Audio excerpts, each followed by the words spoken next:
Hej och välkommen till Preppertankar. Idag så är vi ute på en liten simulerad patrull kan man säga.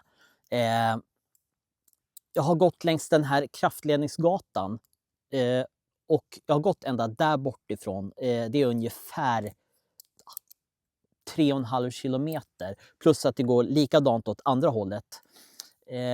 Så jag ser långt över en halv mil åt båda hållen tillsammans då. Så det är väldigt bra. Det här är den högsta punkten vid den här kraftledningsgatan där jag är.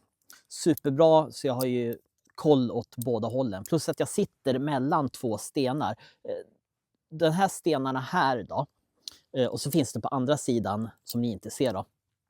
Så det är liksom som en kil kan man säga. Superbra. Jag har öppnat upp lite grann för jag har blivit väldigt varm. När man går så här, man ska inte gå öppet utan du går inne i skogsbrynet. Jag sitter ungefär 10-15 meter från skogsbrynet och åt andra hållet är det ungefär, kan det vara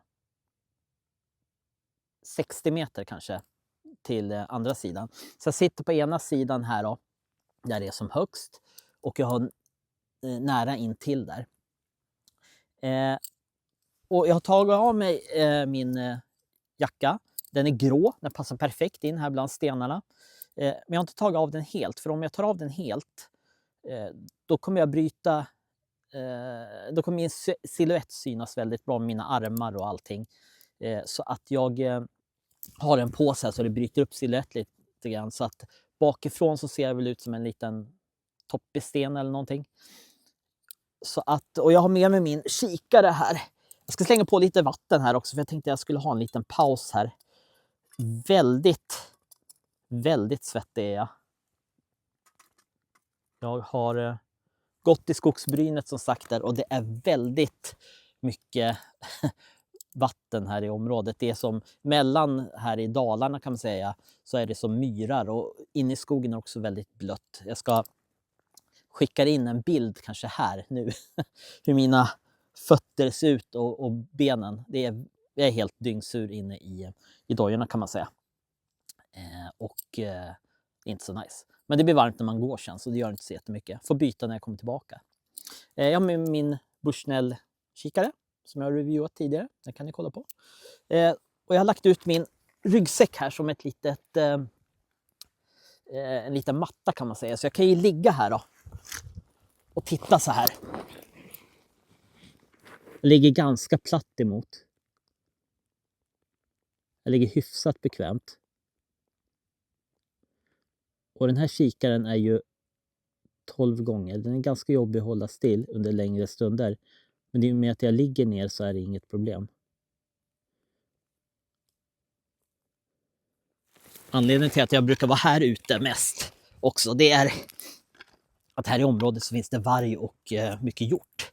Så jag brukar vara här och spana efter varje hjort då. Så att det är inte bara för att leka patrull så att säga, utan det är också för att titta efter varje hjort då. Som sagt, gå inne i skogsbrynet en 15-20 meter in för att då syns man inte. Så att det är mycket bättre än att hålla på och gå mitt i. Det går som en grusstig här. Ni ser inte den, men lite längre bort här så och där har de kört skogsmaskiner och det är mycket lättare att gå där, självklart. Men då syns det ju väldigt bra. Du syns ju på många kilometers håll om det är någon som har en kikare eller så. Så att det är ju inte så smart. Så jag fick gå inne i skogen. Det var liksom ett test då den här gången kan man ju säga. Och jag blev väldigt blöt. Men det är det man får ta då liksom om man inte vill synas. Och i och med att du är inne i skogsbrynet eller innanför där så kan du ju poppa ut lite grann. Upp med kikarna. Kolla runt lite grann. Åt båda hållen då det vill säga. Och sen poppa in igen. Och göra det liksom med några 100 meters mellanrum så där. Kanske 200-300 eller jag vet inte. Beroende på hur nojig man är då liksom. Så att ut och gör lite såna här grejer. Det är lite halvnyttigt att kunna sådär. Men det är också trevligt att vara ute i skogen så här och koka lite vatten och dricka lite kaffe sen. Jag ska käka lite fikabröd här. Så ligger jag här och spanar lite grann efter personer eller vilt då. Så att det var väl dagens. Ut och lek patrull. Larpa lite patrull så att säga. Och det är väl kanske sånt som du kan ha nytta av i framtiden. Om the shit hits the fan så att säga.